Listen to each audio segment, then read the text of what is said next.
মানুষকে যাতে ডাক্তারের পিছনে ঘুরতে না হয়, ডাক্তার মানুষের পিছনে ঘুরবে।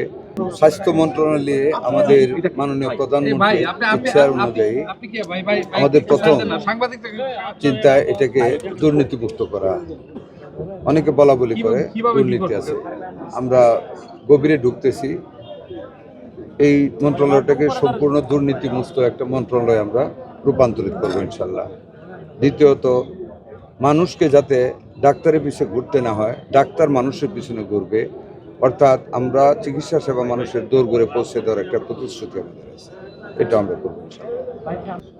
দুর্নীতিমুক্তভাবে মন্ত্রণালয়কে গড়ে তোলা এবং সিন্ডিকেট মুক্ত একটি স্বাস্থ্য মন্ত্রণালয় গড়ে তোলা আমাদের প্রধান লক্ষ্য, এবং এর মাধ্যমে জনগণের গোড় দৌড়ে আমরা যে সেবাটা, চিকিৎসা সেবা আমরা পৌঁছে দেওয়া বদ্ধপরিকর।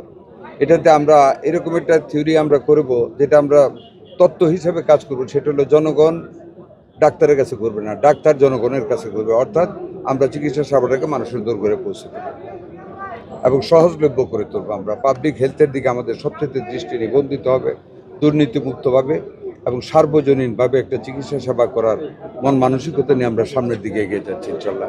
এবং আমরা আশা করি আমাদের বর্তমান প্রধানমন্ত্রীর নেতৃত্বে আমরা সেটা সম্পূর্ণরূপে কামিয়াব হব।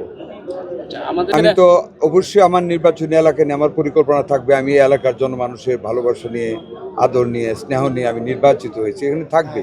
তো ওভার এন্ড এভাব আমার জনগণ আমার মনোহর দিয়ে বেলাবো, সব কাজে অগ্রাধিকারই পাবে। তবে দেশটাকে সুন্দরভাবে গড়ে তুলতে হবে, সেই লক্ষ্যে আমরা সামনের দিকে এগিয়ে যাব।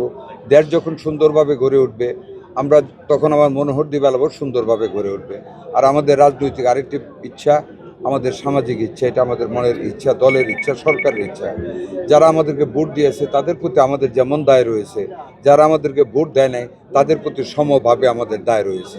সকল প্রতিহিংসার ঊর্ধ্বে উঠে, সকল বিদ্বেষকে ভুলে গিয়ে, রাজনৈতিক কোনো কুচিন্তা বা অসৎ চিন্তা না করে আমরা সকল মানুষকে নিয়ে, মুক্তিযুদ্ধের পক্ষে সকল মানুষকে নিয়ে আমরা নতুন সমৃদ্ধশীল মুক্তিযুদ্ধের চেতনা ভিত্তিক একটি বাংলাদেশ গড়ে তুলব ইনশাআল্লাহ। একটা মেডিকেল কলেজ নরসিংদী করার একটা চিন্তা আছে, গতবেলা আলাপ করেছি, আপনারা দোয়া করবেন। বাংলাদেশে আরও যেখানে যেখানে দরকার হবে সবখানে করা হবে, নরসিংদীতেও করা হবে। বাকি 150 শয্যা, এটা অলরেডি কালকে আমরা আলাপ করেছি। এটা শুধু এটা না, আরও অনেক জায়গায় বাকি আছে, সবগুলি একসাথে আমরা কাজ করব। এবং নরসিংদীর জন্য 2টা আইসিইউ ইউনিট আনার জন্য আমি অলরেডি ইচ্ছা পোষণ করেছি।